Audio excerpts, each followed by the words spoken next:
Appelé du contingent, en caserne à Châtellerault, Gabriel Vias a 20 ans, à peine, lorsque ce 20 août 1949, il est réquisitionné pour combattre un violent incendie aux portes de Bordeaux. Monsieur Vias, vous arrivez là avec votre régiment, qu'est-ce que vous découvrez? Nous sommes partis au fond là, du chemin. Il n'y avait pas encore le feu, parce que le feu est arrivé tout d'un coup. Et c'est pour ça que des camarades, même des civils, se sont retrouvés encerclés par les flammes. Il y a des copains qui ont essayé de traverser le feu, mais qui ne sont pas arrivés. Et puis il y en a qui se sont mis dans les bus qu'il y a par-ci par-là pour traverser un fossé avec un tracteur. Il y a des bus. Il y en a qui se sont mis dans des bus et ils ont été asphyxiés. Et vous ne pouviez rien faire? Quelles étaient les consignes? Oh, il n'y avait pas tellement de consignes. Hein. On n'était vraiment pas des pros des incendies, nous. On était des vrais amateurs. D'ailleurs, il y a un journal de Châtellerault qui a dit « Des amateurs pour éteindre l'incendie du siècle ». Alors ça ressemble à quoi un incendie du siècle? Oh, les flammes de 30 mètres de haut. Aussi haut que les pins, quoi. Il y avait des flammes. Hein. Alors pour vous approcher avec une pelle, j'aime autant vous dire qu'on ne risque pas. Hein. On ne risque pas d'arriver aux flammes. Moi, je conduisais une Jeep. On m'avait désigné pour conduire une Jeep parce que j'étais le plus expérimenté en tant que fils de garagiste. Je conduisais depuis l'âge de 13 ans.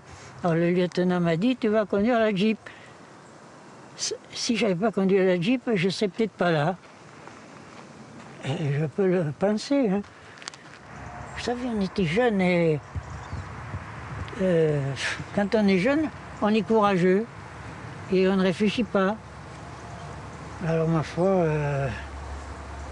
après on était triste, c'est obligé. Hein. Quand on est revenu à la caserne, on était triste.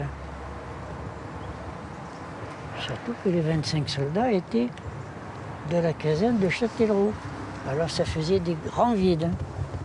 On avait des copains on était plus attachés à certains qu'à d'autres. Et j'avais un copain qui s'appelait Nobel. Le jeu de dames nous avait réunis et ça avait créé une amitié. Et ce copain est mort aux incendies. Et à partir de ce moment-là, je n'ai plus jamais joué aux dames. C'est une anecdote comme une autre, hein, voilà. Aux parents de ces victimes du devoir, M. Queuille, chef du gouvernement, est venu apporter le témoignage du deuil de la France. Il a fallu ça pour que les pompiers soient mieux équipés. C'est parti de là, hein.